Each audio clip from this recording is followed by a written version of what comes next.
I think my best advice to someone designing their own space is think about how you want to live your life. What kind of kitchen do you want to have? Where do you want to drink coffee? Do you want to have 6 people for dinner? Do you want to have 16 people for dinner? How do you want to have drinks with your friends? Ask yourself all these questions that we ask our clients. I'm doing for myself exactly what I try to do for my clients.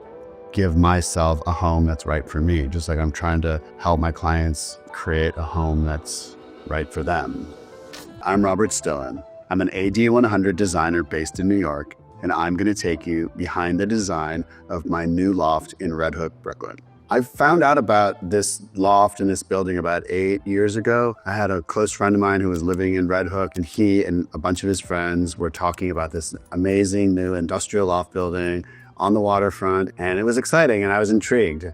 I had been living at that point in Soho for over 10 or 12 years in the same apartment, which was beautiful, but I was looking for a bigger space, and I wanted to live more graciously. I wanted to have light, I wanted to have space.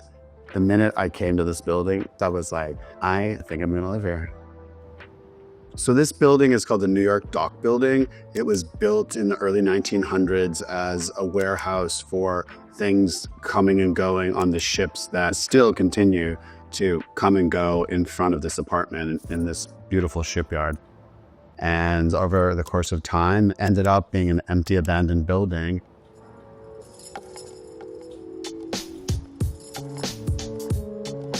This is the space, more or less, the way that I bought it. It was completely raw industrial space, which was great for me because I wanted it to be as authentically a loft as I possibly could do. I really wanted this room that we're sitting in right now to feel like a loft.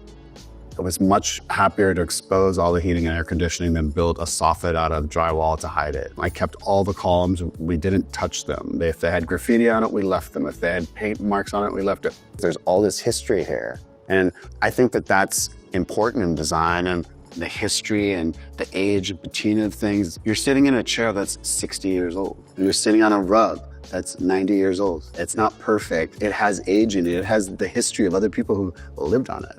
And all these things do, and that makes a difference. It's soulful. Yeah, this place is kind of new in the sense that it's all renovated, but all the things and the layers make you feel comfortable. They make you feel at home. They give you a sense of history and a connection to something.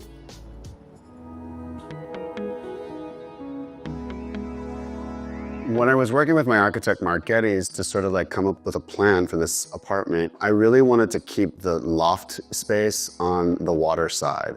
So this is the layout of this apartment. Over here is New York Harbor. On this side is all of Brooklyn.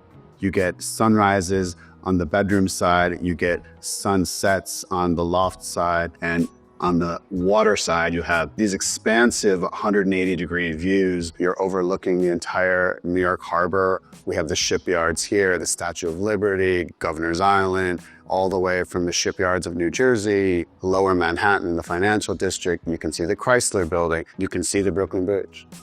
This is the primary suite here. So it has a very, very, very large, gracious bedroom area that has a whole seating area in it. Very large primary closet. And then the primary bathroom also is a room with a steam shower and a tub, and it has furniture in it. The connection between the west side and the east side doesn't have any natural daylight, so I really wanted to have these portholes so you could have light in there during the day and still be able to create privacy. And I really wanted to live in a loft. So I decided to keep the western exposure, which overlooks all of New York Harbor, as my living space in one gigantic loft space that's sort of kitchen, dining, and living. So this is the loft area of my apartment. This space is 1,800 square feet, and it's a big, big, big volume. And I know probably to a lot of people, that's a daunting idea. People are like, how did you do that? How did you make this feel so cozy and so comfortable and so natural? And one of the things is that you invisibly divide the space up into the spaces that you're going to have. And so there's the kitchen, there's the breakfast, loungy kind of area, there's the dining space and the living space, and you almost pretend like there are walls between it. Everything is set up to be comfortable for one person to live here, but also it's flexible. If I have like 1 or 2 people over for lunch or a coffee, I'll sit here.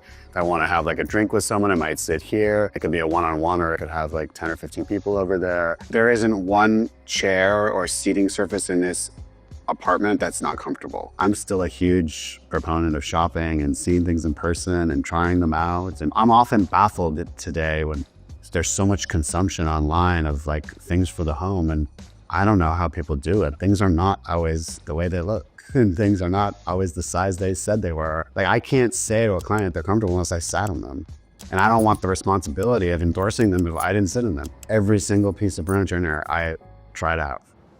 I'm a hunter and a gatherer, so I have a tendency to like collect lots of things. And I learned at an early point in this business, and also because I was attracted to like antiques and vintage and all that, that like if you see something today and you really like it and it's unusual, you have to buy it. You're not going to find it in 6 months when you want it. So that creates this, need to have like a shop or a gallery, and also to create an inventory for all these things so they're available when you want them. So the kitchen is a totally functional kitchen. I wanted to have enough of a kitchen to sort of like have the things that I care about. Like, I really do like a big island, and I like to be able to cook for my son and his wife. It's not so much about like, I have to have a certain range. We use Wolf a lot. I have a big farmhouse sink from Waterworks. I also was lucky enough, because I do have this big gracious space, to have a scullery, butler's pantry sort of behind it that has everything that this kitchen doesn't have. I have an extra refrigerator, I have an ice maker, I have lots of extra storage.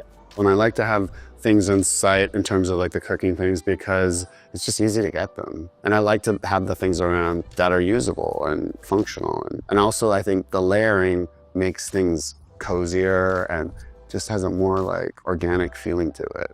Too organized and too perfect it's not chill. Anywhere in the apartment that you might have a drink, there might be like a stack of those plates somewhere around there that you can just take them and, use them for drinks. I don't have an issue at all about getting a ring on a table, but I like to have coasters, and I don't use like coasters. I like to use like cool little vintage plates, or they can even be new. I have like a whole bunch of different ones, and I like to like serve a drink on a coaster.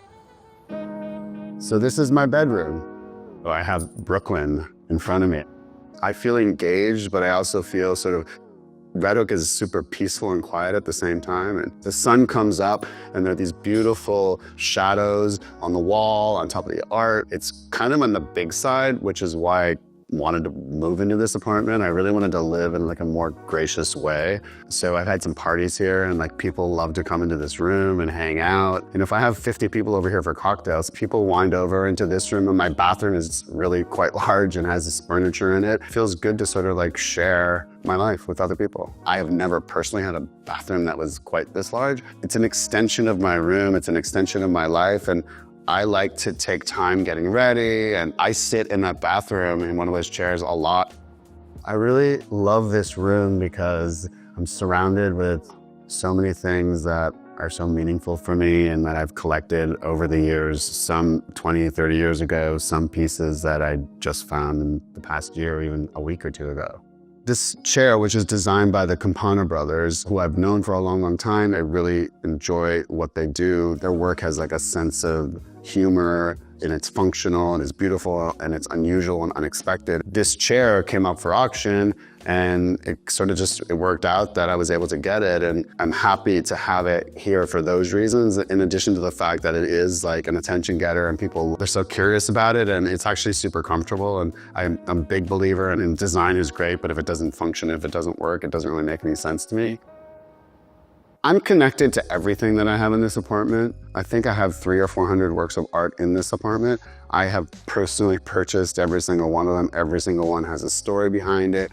There's a lot of relationships with artists, with dealers, auction houses, all the sort of different people that make up the art community and the design community are all woven into the history that is in all these pieces. And I've been doing this business for 30 years and top of my career and all that sort of stuff. But there's also all these other people, designers and dealers and gallerists and those people that they were starting out when I started out, and we were all like, we're nobody and trying to make our way in the world. And to have all that history and experience of all those people, it's all tied to all these things. It's business, super meaningful for me to live surrounded by all those things.